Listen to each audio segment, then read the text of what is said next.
আজ আপনাদের সঙ্গে শেয়ার করতে চলেছি ভীষণই পরিচিত একটা আইসক্রিমের রেসিপি, তা হলো 2-in-1 আইসক্রিম। আইসক্রিম খেতে তো আমরা সকলেই ভালোবাসি, আর তা যদি হয় এইরকম সুন্দর দেখতে লোভনীয় স্বাদের 2-in-1 আইসক্রিম, তাহলে তো আর কথাই নেই। তাহলে চলুন বাড়িতে খুব সহজে 2-in-1 আইসক্রিম কি করে বানিয়ে নেবেন সেটাই এখন দেখে নেওয়া যাক। 2-in-1 আইসক্রিম বানানোর জন্য এখানে আমি 300 গ্রাম মতো নিয়ে নিয়েছি হুইপড ক্রিম। এই হুইপড ক্রিমটা অবশ্যই ব্যবহার করতে হবে। প্রথমে এই হুইপড ক্রিমটাকে আমি বিটার মেশিনের সাহায্যে ভালো করে ফেটিয়ে নিচ্ছি। ক্রিমটাকে ভালো করে ফেটিয়ে নেবার পর এবার এর মধ্যে দিয়ে দিচ্ছি 150 ml মতো ঘন করে ফুটিয়ে রাখা লিকুইড দুধ, আর এর সঙ্গেই দিয়ে দেবো একটু কনডেন্স মিল্ক। আর কনডেন্স মিল্ক আর দুধ দুটোকে একসঙ্গে দিয়ে ফেটিয়ে নেব।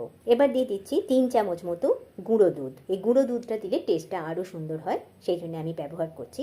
আপনারা না চাইলে নাও দিতে পারেন। এবার গুঁড়ো দুধটা দিয়ে ভালো করে বিটার মেশিনের সাহায্যে আরও একবার ফেটিয়ে নিচ্ছি। এবার দিয়ে দেবো একটু ভ্যানিলা এসেন্স। 2-in-1 আইসক্রিমে এই ভ্যানিলা এসেন্সটাই থাকে, সেটা দিয়ে আবারও ভালো করে ফেটিয়ে নিচ্ছি। আমাদের আইসক্রিমের ব্যাটার পুরোপুরি তৈরি হয়ে গেছে। এবার আমি এই মিশ্রণটাকে দুটো পাত্রে ঢেলে নিচ্ছি। হাফ পোর্শন আর একটা পাত্রে তুলে নিচ্ছি। হাফ পোর্শন তুলে নেবার পর বাকি যে মিশ্রণটা রয়েছে তার মধ্যেই এখন আমি একটু রেড ফুড কালার দিয়ে দিচ্ছি। এই রেড ফুড কালারটা দিলে এটা মিশে গিয়ে বেশ সুন্দর একটা গোলাপি রং তৈরি হয়ে যাবে, যেরকম 2-in-1 আইসক্রিমে ব্যবহার করা হয় ঠিক সেই রকম। এবার বিটার মেশিনের সাহায্যে এটাকে ভালো করে ফেটিয়ে নিচ্ছি। এখন আমাদের আইসক্রিমের দুটো ব্যাটার রেডি হয়ে গেছে। এবার শুধু কালারটাই আলাদা। এবার যে পাত্রটার মধ্যে আমরা জমতে দেবো সেই পাত্রটাকেও নিয়ে চলে এসেছি। এবার এই পাত্রটার মধ্যে এক হাতা করে তুলে দিচ্ছি সাদা ব্যাটারটা, আর এক হাতা করে তুলে দিচ্ছি গোলাপি ব্যাটারটা। ঠিক এইভাবে বাটির হাফ পোর্শনে সাদা, হাফ পোর্শনে গোলাপি, এইভাবে পুরো সাজিয়ে নিচ্ছি। এখন পাত্রটাতে দুরকম কালার দেয়া আইসক্রিমের ব্যাটার দেওয়া হয়ে গেছে। এবার ওপর থেকে ঢাকা দিয়ে এটাকে আমি ফ্রিজে 10-12 ঘন্টার জন্য জমতে রেখে দিচ্ছি। এখন প্রায় 10-12 ঘন্টা পর ফেরত এসেছি। এবার আমি ঢাকাটা খুলে নিয়ে দেখাচ্ছি আপনাদের।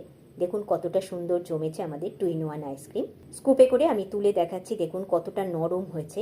ঠিক দোকানে যেমন আইসক্রিম তৈরি হয় একদম পারফেক্ট আইসক্রিম তৈরি হয়েছে। খেতে তো ভীষণই সুন্দর। আপনারাও একবার এইভাবে বাড়িতে বানিয়ে দেখুন। কাউকে বাড়িতে খাওয়ালে সে কিন্তু বুঝতেই পারবে না আপনি এটা বাড়িতে বানিয়েছেন, সে মনে করবে আপনি দোকান থেকেই কিনে এনেছেন। যেমন সুন্দর এর টেক্সচারটা তৈরি হয়েছে তেমন সুন্দর আইসক্রিমটা। অবশ্যই একবার বাড়িতে বানিয়ে দেখুন আর আমাকে জানান রেসিপি আপনাদের কেমন লাগলো। ভালো লাগলে অবশ্যই চ্যানেলটিকে সাবস্ক্রাইব করবেন আর রেসিপিটিকে লাইক ও শেয়ার করবেন। আজ তাহলে বিদায় নিচ্ছি। আবার দেখা হবে বাঙালির খাওয়া দাওয়ায় নতুন কোনো রেসিপির সাথে। সকলে সুস্থ থাকুন, ভালো থাকুন। Thanks for watching.